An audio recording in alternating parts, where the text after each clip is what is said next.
میں بہک سکوں یہ مجال کیا، میرا رہنما کوئی اور ہے۔ نحمدہ و نصلی علی رسولہ النبی الکریم الامین، اما بعد فاعوذ باللہ السمیع العلیم من الشیطان الرجیم، بسم اللہ الرحمن الرحیم۔ قال اللہ تبارک و تعالی فی القرآن الحکیم،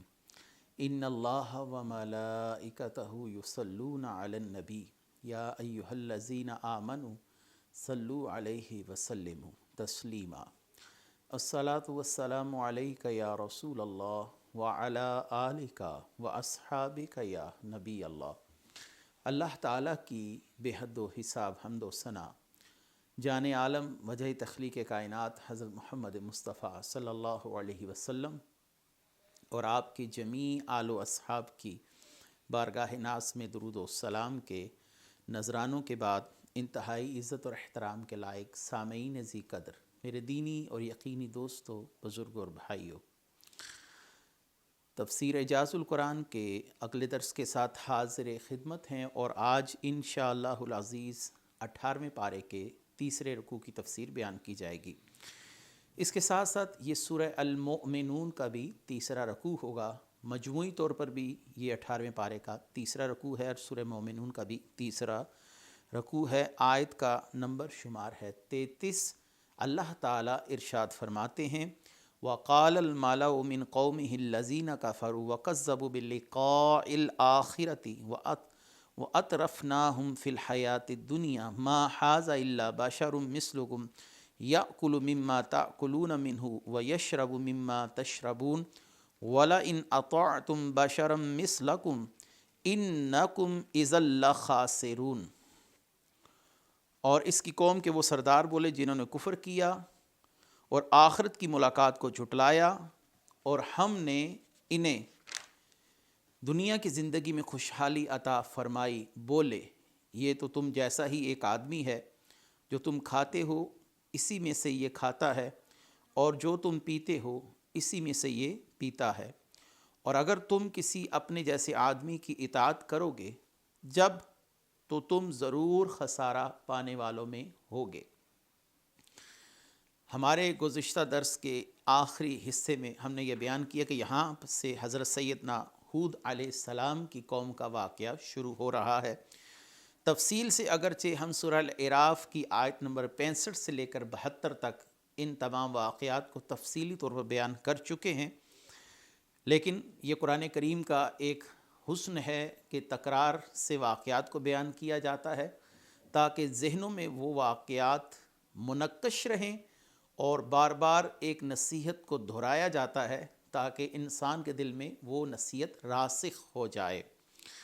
جیسے کہ نماز کا حکم ہے متعدد بار، بلکہ بعض علماء کے بقول 700 سے 750 مرتبہ نماز کا حکم قرآن میں بار بار دیا گیا۔ کوئی معاملہ جتنا اہم ہو اس کو اتنا ہی تکرار کے ساتھ بیان کیا جاتا ہے، اور اس کی افادیت اور اہمیت کو اس حد تک ہی اجاگر کیا جاتا ہے۔ تو چونکہ نبی کریم صلی اللہ علیہ وآلہ وسلم کے دور میں کفاران مکہ اپنی شقاوت اور بدبختی میں پچھلی امتوں کے نقش قدم پر چل رہے تھے، تو بار بار ان لوگوں کی توجہ ان واقعات کی طرف کروائی جا رہی ہے کہ جنہوں نے اپنے انبیاء علیہم السلام پر مختلف ڈھنگ سے، مختلف انداز سے اعتراضات کیے۔ ان اعتراضات نے انہیں کسی قسم کا کوئی فائدہ نہ پہنچایا، انبیاء علیہم السلام کی نبوت اور رسالت پر کسی قسم کا کوئی فرق نہ پڑا، بلکہ ان قوموں نے خود کو تباہی اور بربادی میں دھکیل دیا، اور آج وہ ایک ماضی کا قصہ بن چکی ہیں۔ لیکن ان انبیاء علیہم السلام کا مشن وہ چلتا رہا، اور وہ چلتا رہے گا، اور قیامت تک دین کی آبیاری کرنے والے لوگوں کو اللہ تبارک و تعالی کامیابی سے سرخرو فرماتا رہے گا۔ تو یہاں پر ہے وَقَالَ الْمَلَأُ مِنْ قَوْمِهِ الَّذِينَ كَفَرُوا وَكَذَّبُوا بِلِقَاءِ الْآخِرَةِ وَأَتْرَفْنَاهُمْ فِي الْحَيَاةِ الدُّنْيَا۔ بول اس قوم کے سردار یعنی حضرت ہود علیہ السلام کی قوم کے سردار بولے جنہوں نے آخرت کو جھٹلایا تھا، یعنی وہ قیامت کے دن اٹھنا اپنی قبروں سے یا مرنے کے بعد اٹھایا جانا اس کو بھی نہیں مانتے تھے، اور اللہ کی بارگاہ میں حاضر ہونے کے بھی انکاری تھے، حساب کتاب، سزا جزا، جنت اور جہنم، ان تمام چیزوں کے منکر تھے۔ تو اللہ تعالیٰ نے یہاں پر مختصراً اس تمام انکار کو وَكَذَّبُوا بِلِقَاءِ الْآخِرَةِ وَأَتْرَفْنَهُمْ فِي الْحَيَاةِ الدُّنْيَا کہہ کر بیان فرمایا ہے کہ وہ بولے جنہوں نے آخرت کو جھٹلایا، آخرت کی ملاقات کو، ہم نے انہیں دنیا کی زندگی میں خوشحالی عطا فرمائی، یعنی دنیا میں وہ مخیر تھے، صاحب اختیار تھے، صاحب دولت تھے، تو کیا کہنے لگے یہ تو تمہارے جیسا ہی آدمی ہے، جو تم کھاتے ہو اس میں سے کھاتا ہے، جو تم پیتے ہو اس میں سے پیتا ہے، یعنی نبی کو اپنے جیسا سمجھا، نبی کے ظاہر کو دیکھ کر ان کی آنکھیں دھوکا کھا گئیں، جیسا کہ حضرت آدم علیہ السلام کے ظاہر کو ابلیس نے دیکھ کر ان کی حقیقت کا ادراک نہ کر سکا، تو حضرت ابراہیم علیہ السلام جن کو تمام مشرقین اللہ کا نبی مانتے تھے، بلکہ یہود و نصارہ ہوں یا مشرقین مکہ ہوں، وہ خود کو حضرت ابراہیم علیہ السلام کی طرف منسوب کرتے ہیں کہ دین ابراہیمی پر ہم لوگ گامزن ہیں۔ تو یہاں پر وہ ایک اہم سوال بھی پیدا ہو رہا ہے کہ تم حضرت ابراہیم علیہ السلام کو اللہ کا نبی مانتے ہو، تو کیا کھانا پینا، گلیوں میں چلنا پھرنا، حسن معاشرت، لوگوں کے ساتھ معاملات، ازدواجی زندگی گزارنا، خرید و فروخت کرنا اور کاروبار وغیرہ کرنا، تجارت کرنا، یہ تمام چیزیں نبوت کے منافی کیسے ہو سکتی ہیں؟ کیونکہ جن کو تم نبی مانتے ہو وہ بھی ان تمام امور کو سر انجام دیتے رہے ہیں، حضرت ابراہیم علیہ السلام بھی ان تمام امور کو سر انجام دیتے رہے۔ اب تمہارا یہ سوال کرنا کہ جو ہمیں اپنی اطاعت اور اتباع کی دعوت دے رہا ہے وہ تو ہم جیسا ہی ہے، جو ہم کھاتے ہیں وہ وہی کھاتا ہے، اور جو ہم پیتے ہیں وہ وہی پیتا ہے، یہ تو ایک عجیب و غریب قسم کا سوال ہے جو تمہارے اپنی بے وقوفی اور کم عقلی پر دلالت کرتا ہے، کیونکہ جن کو پہلے تم نبی مانتے ہو وہ بھی ان تمام امور سے مبرہ نہیں تھے، یا تمہارے خیال کے مطابق نبی کا فرشتوں میں سے ہونا ضروری ہے، اور فرشتے جو ہیں وہ کھانے پینے سے مبرہ ہیں، اور ازدواجی تعلقات، خرید و فروخت، لین دین، ان تمام معاملات سے مبرہ ہیں، تو تمہارا یہ سوال کرنا یہ بات بھی صحیح نہیں ہے، کیونکہ یہ اللہ تعالیٰ کی سنت جاریہ رہی ہے کہ اس نے جن جن کو بھی نبوت اور رسالت سے سرفراز فرمایا ہے وہ عام انسانوں جیسے معاملات ہی کرتے رہے، کیونکہ ایک اسی معاشرے کا حصہ تھے، لیکن ان پر اللہ تعالیٰ نے ایک اضافی جو فضل کیا تھا کہ ان پر وحی کا نزول تھا، اور وہ باطنی طور پر عام لوگوں سے بہت حد تک مختلف تھے، اور عام انبیاء، دیگر جو انبیاء علیہم السلام ہیں وہ عام لوگوں سے باطنی لحاظ سے بہت بلند و بالا ہیں۔ تمہاری نظر ان کے ظاہر تک رک گئی، لیکن نبی کی باطنی حقیقت وہ اللہ تبارک و تعالی جانتے ہیں۔ اس آیت سے ہمیں دو اور امور بھی معلوم ہوئے کہ ہمیشہ مالدار، دنیاوی عزت دار لوگ انبیاء علیہم السلام کے مخالف ہوئے ہیں، یعنی جن کو اللہ تعالیٰ نے معلوم عطا دیا ان کی دین سے دوری، یہ ایک عمومی سی بات ہے۔ نبی کریم صلی اللہ علیہ وسلم کے دور میں بھی یہ معاملہ تھا، سرداران کفار رسول اللہ صلی اللہ علیہ وسلم کی مخالفت کر رہے تھے، حضرت ہود علیہ السلام کی قوم میں بھی یہی معاملہ ہے، دیگر انبیاء علیہم السلام کی قوموں کے حال احوال کو دیکھا جائے تو ان میں بھی آپ کو سرداران کفار پیش نظر آتے ہیں جو انبیاء علیہم السلام کی مخالفت کر رہے ہیں۔ اور آگے یہ ہے کہ نبی کو اپنے جیسا سمجھنا، ان کے ظاہری کھانے پینے کو دیکھنا، باطنی اسرار کو نہ پہچاننا ہمیشہ سے کفار کا شیوہ رہا، اور پہلی بار شیطان نے بھی نبی کو اسی لحاظ سے بشر کہا، پھر ہمیشہ سے کفار بھی انبیاء علیہ السلام کو بشر کہتے رہے۔ اگلی آیت وَيَعِدُكُمْ أَنَّكُمْ إِذَا مِتُّمْ وَكُنْتُمْ تُرَابًا وَعِظَامًا أَنَّكُمْ مُخْرَجُونَ ہیہات لما توعدون۔ ایعدکم انکم اذا متم، کیا تمہیں یہ وعدہ دیتا ہے کہ جب تم مر جاؤ گے اور مٹی اور ہڈیاں ہو جاؤ گے، اس کے بعد پھر تم نکالے جاؤ گے، جو وعدہ تم سے کیا جا رہا ہے وہ بہت دور ہے، وہ بہت دور ہے۔ اس آیت کا اور اس کی بات والی آیت کا خلاصہ یہ ہے کہ حضرت ہود علیہ السلام کی قوم کے کفار سرداروں نے حشر کے دن اٹھائے جانے پر اعتراض ایسے کیا کہ عقل اس بات کو تسلیم ہی نہیں کرتی کہ جب انسان مر جائے اور اس کی ہڈیاں بوسیدہ ہو جائیں، اور اس حد تک بوسیدہ ہو جائیں کہ بوسیدہ ہو کر وہ مٹی میں مٹی ہو جائیں، یعنی ان کا صفوف بن جائے، وہ بالکل مٹی میں گھل جائیں، تو یہ بات کیسے ممکن ہے کہ اللہ تبارک و تعالی ان ہڈیوں کو پھر گوشت پہنائے گا، پھر انسان کے وہی اعضاء صحیح سلامت ہوں گے اور انسان قبر سے اٹھایا جائے گا، اور انہوں نے قیامت والے دن قبروں سے اٹھائے جانے کو بعید جانا۔ اور پھر دوسرا سوال یہ ہے ہیہات لما توعدون، اگر یہ بات ہو بھی جائے تو یہ اتنی دور ہے کہ عقل میں نہیں آ سکتی، اس میں بہت دوری ہے۔ یہ جو بات کر رہے ہیں یہ کون سی ابھی قریبی طور پر سرزد ہونے والی ہے؟ پہلی بات تو یہ ہوگی نہیں، اگر ہوئی بھی تو یہ بہت دور جا کر وقوع پذیر ہوگی، اور اتنی دور کی فکر کون کرے۔ اگلی آیت ہے ان ہی الا حیاتنا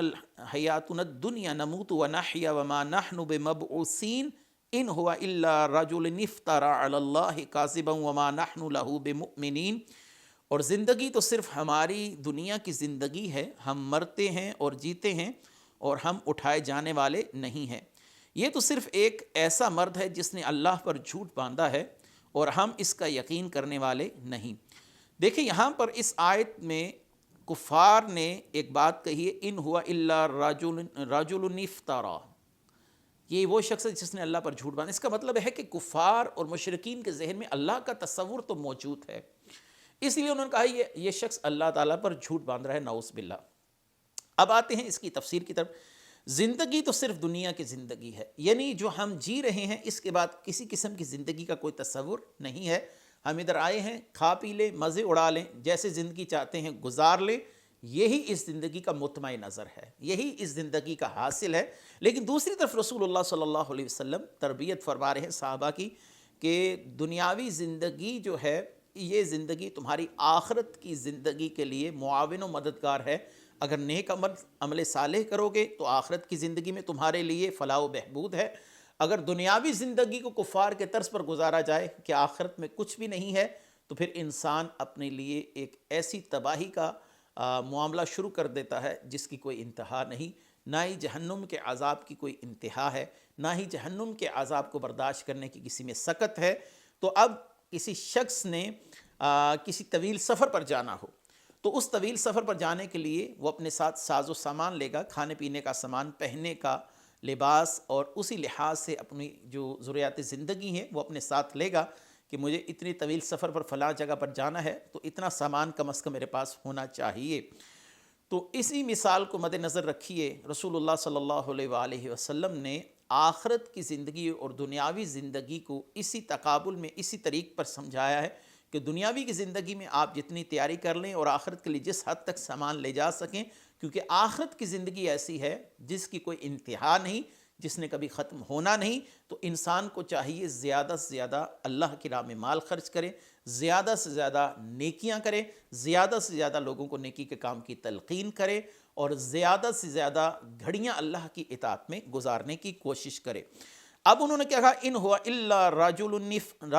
افترى علی اللہ کاذبا، یہ شخص اللہ پر جھوٹ بول رہا ہے۔ ایسا کوئی اللہ تعالیٰ نے ارشاد نہیں فرمایا کہ قیامت کے دن اٹھایا جائے گا، حالانکہ یہ ان کا خیال باطل ہے، کیونکہ انبیاء علیہم السلام وہ ایک واحد ذریعہ ہیں جن کے ذریعے اللہ تعالیٰ مخلوق تک اپنا پیغام پہنچاتا ہے۔ اللہ کسی انسان سے براہ راست کلام ہی نہیں کرتا۔ اب انہیں اس بات کا اندازہ کیسے ہوا کہ اللہ تعالیٰ ہمیں نہیں اٹھائے گا، قیامت کے دن کوئی حساب کتاب نہیں ہے، جنت اور جہنم کا کوئی تصور نہیں ہے، یہ صرف خیالی پلاؤ ہے، خیالی باتیں ہیں، یہ ان کے تخمینے ہیں، ظن ہے، گھڑی ہوئی باتیں ہیں جو انہوں نے باپ داداؤں کو دیکھ کر سیکھ لی، یا اپنے مشاہدات جو ان کو نظر آ رہے ہیں کہ پہلے بھی مر گئے اور مٹی میں مٹی ہو گئے، ایسے ہم نے بھی مر جانا ہے، مٹی میں مٹی ہو جانا ہے۔ تو انہوں نے اپنی تجربات، اپنے مشاہدے کو دلیل بنایا، اور اس کے برعکس انبیاء علیہم السلام کی دعوت کا انکار کیا، جبکہ بندہ مومن کی جو اللہ نے نشانی بیان فرمائی ہے وہ کیا ہے، یؤمنون بالغیب، کہ مومن وہ ہے جو نبی کے بتائے پر ایمان لائے، اگرچہ اس کا مشاہدہ، اس کی سماعتیں اس بات کا اقرار نہ بھی کرے مشاہداتی طور پر۔ اگر کسی شخص کی قبر میں آپ کو اس کا عذاب ہوتا نظر نہیں آ رہا تو اگرچہ یہ ہمارا مشاہدہ کہ اسے عذاب نہیں ہو رہا، لیکن اللہ کے نبی نے فرمایا کہ قبر جنت کے باغوں میں سے ایک باغ ہے یا جہنم کے گڑھوں میں سے گڑھا ہے، تو اس حدیث پر ہم ایمان لائیں اگرچہ ہمیں اس بات کا مشاہدہ نہ ہوا ہو۔ اور آگے کیا فرمایا، قال رب انصرنی بما کذبون قال اما قلیل لیصبحن نادمین فَأَخَذَتْهُمُ الصَّيْحَةُ بِالْحَقِّ فَجَعَلْنَاهُمْ غُثَاءً فَبُعْدًا لِقَوْمِ الظَّالِمِينَ۔ اور عرض کی اے میرے رب میری مدد فرما کیونکہ انہوں نے مجھے جھٹلایا۔ اللہ نے فرمایا تھوڑی دیر میں یہ پچھتانے والے ہو جائیں گے۔ تو سنچی چنگھاڑ نے انہیں پکڑ لیا، ہم نے انہیں سوکھی گھاس کوڑا بنا دیا، تو ظالم لوگوں کے لیے دوری ہے۔ جب ہود علیہ السلام کو ان کی ایمان لانے کی کوئی امید نہ رہی اور ان کی سرکشی ان کی قوم کی جو ہے وہ انتہا پر پہنچ گئی، تو حضرت ہود علیہ السلام نے دعائے ضرر فرمائی اور اللہ تعالیٰ نے انہیں عذاب میں مبتلا فرمایا، اور فرمایا کہ ہم نے انہیں ایسے کر دیا جیسے گھاس کوڑے کی طرح ہو جائیں، کٹا ہوا خشک گھاس جس میں زندگی کے آثار ختم ہو گئے، جو بالکل نسین منسین ہو گیا، تباہ و برباد ہو گیا، ہم نے انہیں ایسے کر دیا۔ تکذیب کرنے والوں کا انجام ایسا ہی ہوا کرتا ہے۔ ان کی طاقت، ان کی اولاد، ان کا مال، ان کے مضبوط گھر، قلعہ نما گھر ان کے کام نہیں آئے۔ جب اللہ کا عذاب آتا ہے تو پھر ایسے ہی انسان اللہ کی گرفت میں آتا ہے۔ ثم انشأنا من بعدهم قرونا آخرین ما تسبق من امۃ اجلها وما یستأخرون۔ پھر ان کے بعد ہم نے دوسری بہت سی قومیں پیدا کیں، کوئی امت اپنی مدت سے نہ پہلے جاتی ہے نہ وہ پیچھے رہتے ہیں۔ یعنی قوم عاد کی ہلاکت کے بعد ہم نے بہت سی دوسری قومیں جیسے حضرت صالح علیہ السلام کی قوم، حضرت لوط علیہ السلام کی قوم، حضرت شعیب علیہ السلام کی قومیں پیدا کی تاکہ لوگوں پر ہماری قدرت ظاہر ہو، ہماری طاقت ظاہر ہو، اور ہر امت جان لے کہ ہم ان سے بے نیاز ہیں۔ اگر وہ انبیاء علیہ السلام کی دعوت قبول کریں گے اور انبیاء علیہ السلام کی اطاعت کریں گے تو یہی ان کے لیے سود مند رہے گا، اور اگر ایسا نہیں کریں گے تو پہلی قوموں کے حال احوال دیکھ کر اپنے حشر کو جان لیں۔ اور آگے فرمایا ثم ارسلنا رسولنا تترى كلما جاء امة رسولها كذبوه فاتبعنا بعضهم بعضا وجعلناهم احاديث فبعدا لقوم لا يؤمنون۔ پھر ہم نے لگاتار اپنے رسول بھیجے، جب کبھی کسی امت کے پاس اس کا رسول آیا تو انہوں نے اسے جھٹلایا، تو ہم نے ایک دوسرے سے ملا دیا، انہیں داستانیں بنا ڈالا تو ایمان نہ لانے والے دور ہوں۔ یعنی جس طرح ہم نے ایک کے بعد دوسری قوم کو پیدا کیا، اسی حساب سے ہم نے ان میں لگاتار اپنے رسول بھیجے۔ جب کبھی کسی امت کے پاس اس کا رسول آیا تو انہوں نے پہلوں کی طرح جھٹلایا اور اس کی ہدایت کو نہ مانا، اس پر ایمان نہ لائے، تو ہم نے انہیں ہلاک کر کے انہی قوموں کے ساتھ ملا دیا جو ہلاک یافتہ تھیں، اور انہیں بھی جہنم کا ایندھن بنا دیا گیا، جو کہ پہلے سے جہنم کا ایندھن تھا، بعد والوں کو بھی ان کے ساتھ ملا دیا گیا۔ آگے ارشاد فرمایا ثم ارسلنا موسیٰ واخاہ ہارون بآیاتنا وسلطان مبین الی فرعون وملائہ فاستکبروا وکانوا قوما عالین۔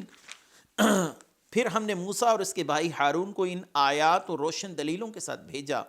فرعون اور اس کے درباریوں کی طرف، تو انہوں نے تکبر کیا، وہ غلبہ پائے ہوئے لوگ تھے۔ یہاں حضرت موسیٰ علیہ السلام کے واقعے کا جو ابتدائی معاملہ ہے وہ بیان کیا جا رہا ہے کہ جب انہیں بھیجا جا رہا ہے حضرت ہارون علیہ السلام کے ساتھ فرعون کی طرف، اور اللہ تعالیٰ کی عادت جاریہ ہے جب انبیاء علیہ السلام کو کسی قوم کی دعوت اور تبلیغ کے لیے بھیجا جاتا ہے تو انہیں معجزات کے ساتھ مؤید کیا جاتا ہے، معجزات کے ساتھ اللہ تعالیٰ ان کی تائید فرماتا ہے۔ تو یہاں پر ہے کہ ہم نے انہیں معجزات دے کر بھیجا، جیسے حضرت موسیٰ علیہ السلام کے عصے کا سانپ بن جانا، روشن ہاتھ ید بیضا کہ وہ اپنے بغل میں اپنے ہاتھ کو داخل کرتے اور جب اس کو باہر نکالتے تو وہ روشن ہو جاتا، اور اس کے علاوہ دیگر معجزات جن کا ظہور وقتاً فوقتاً ہوا، سورہ الاعراف میں ہم ان کی تفصیلات بیان کر آئے ہیں۔ تو اللہ تبارک و تعالیٰ نے حضرت موسیٰ علیہ السلام اور ان کے بھائی کو ان درباریوں کی طرف، فرعون کے سرداروں کی طرف، فرعون کی طرف ان معجزات کے ساتھ مؤید کر کے بھیجا۔ اگلی آیت فَقَالُوا أَنُؤْمِنُ لِبَشَرَيْنِ مِثْلِنَا وَقَوْمُهُمَا لَنَا عَابِدُونَ فَكَذَّبُوهُمَا فَكَانُوا مِنَ الْمُحْلَقِينَ وَلَقَدْ آتَيْنَا مُوسَى الْكِتَابَ لَعَلَّهُمْ يَهْتَدُونَ۔ تو کہنے لگے کیا ہم اپنے جیسے دو آدمیوں پر ایمان لائیں حالانکہ ان کی قوم ہماری اطاعت گزار ہے؟ تو انہوں نے ان دونوں کو جھٹلایا تو ہلاک کیے جانے والوں میں سے ہو گئے۔ بے شک ہم نے موسیٰ کو کتاب عطا فرمائی تاکہ بنی اسرائیل ہدایت پا جائیں۔ دیکھیں یہاں پر ان لوگوں کی ہدایت میں جو بات سب سے بڑی بات آڑے آئی ہے وہ ان کا نسلی اور نسبی تفاخر ہے، تعصب ہے، کیونکہ بنی اسرائیل اس قوم کی قبطیوں کے ماتحت کام کرتی تھی۔ اب دو